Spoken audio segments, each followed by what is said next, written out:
సోమవారం వచ్చిందంటే చాలు కరీంనగర్ కలెక్టరేట్ ప్రజావాణిలో ఫిర్యాదు చేయడానికి వచ్చేటువంటి జనంతో కిటకిటలాడుతుంది. ప్రస్తుతం మనం చూస్తున్నాం ఇక్కడ వివిధ ప్రాంతాల నుంచి వస్తారు. వాళ్ళ యొక్క డిమాండ్లు నెరవేరాలని, వాళ్ళ యొక్క సామాజిక కోణంలో ఆలోచించే వాళ్ళు కొంత, సెల్ఫిష్గా ఆలోచించే వాళ్ళు కొంతమంది. ప్రస్తుతం మనం చూస్తున్నాం గతంలో ఇచ్చిన ఫిర్యాదుల మీద సమగ్ర విచారణ చేయాలని చెప్పేసి అర్ధనగ్నంగా నిరసన వ్యక్తం చేస్తున్నాడు. ఈయన మనోహర్, ఈయన పేరు, సామాజిక కార్యకర్త అని చెప్పి ఓ ఫ్లెక్సీ కూడా ఏర్పాటు చేయడం జరిగింది.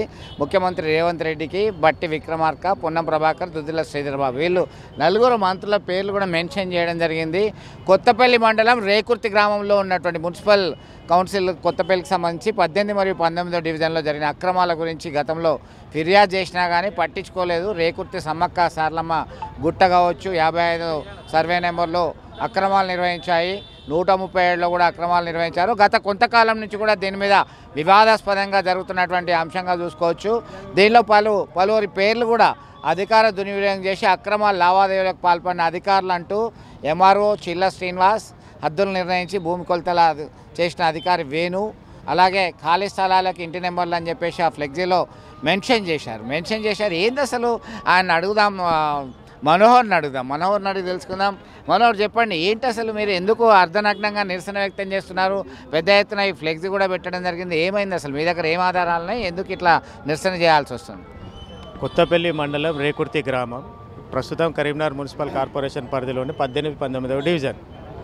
అయితే మన రేకుర్తి గ్రామంలో ప్రభుత్వ భూమి సర్వే నంబర్ 55, 137 నద్దినాల భూమి, వీటితో పాటుగా ఖాళీ స్థలాలకు ఇంటి నంబర్లు కేటాయించడం, ఖాళీ స్థలాలకు మన కరెంటు మీటర్లు మంజూరు చేయడం హౌస్ నంబర్లతోటి, తర్వాత గ్రామ పంచాయతీ పాత తేదీల్లో దొంగ పర్మిషన్లతోటి గృహ నిర్మాణాలు జరపడం, వీటన్నిటిపై నేను స్టార్టింగ్ నుంచి ఇప్పటి వరకు ఫిర్యాదులు చేస్తూనే ఫిర్యాదులు చేసుకుంటూ వస్తే ఏమైంది, అసలు ఎవరు కూడా పట్టించుకోలేదు. ఇక్కడ నుంచి మొదలు పెడితే CCLA లోకాయుక్తలో కూడా కంప్లైంట్ ఇవ్వడం జరిగింది. ఎవరు కూడా దీని మీద యాక్షన్ తీసుకోలేదు, ఎటువంటి అధికారులు కూడా. ఈ అలసిపోయినా ఇప్పటికీ. ఇప్పుడు ప్రస్తుతము కాంగ్రెస్ గవర్నమెంట్ వచ్చింది, రేవంత్ రెడ్డి సారు సీఎం గారు, తర్వాత బట్టి విక్రమార్క గారు, మన కరీంనగర్ పొన్నం ప్రభాకర్ అన్న గారు, దుద్దిల్ల శ్రీధర్ బాబు గారు, వీళ్ళు తప్పకుండా నేను ఇచ్చిన ఫిర్యాదులపై సత్వరమే విచారణ. మీరు గతంలో కూడా ఫిర్యాదులు ఇచ్చారు కదా, ఏం చర్యలు తీసుకోలేదు? మీ మీద కూడా దాడి జరిగింది అంటున్నారు. ఎప్పుడు జరిగింది, ఎవరు చేశారు?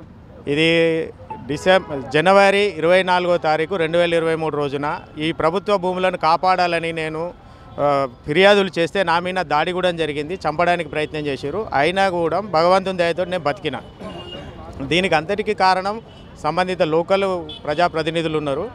ఇక వారిని పక్కన పెడితే మాత్రం ప్రభుత్వ భూమి మాత్రం అన్యాక్రాంతం అవడానికి గల ముఖ్య కారణం చెల్లా శ్రీనివాసు, మాజీ తహసీల్దార్ గారు, వారి ఆధ్వర్యంలో కోట్ల రూపాయల విలువ చేసే ప్రభుత్వ భూమి దుర్వినియోగం జరిగింది.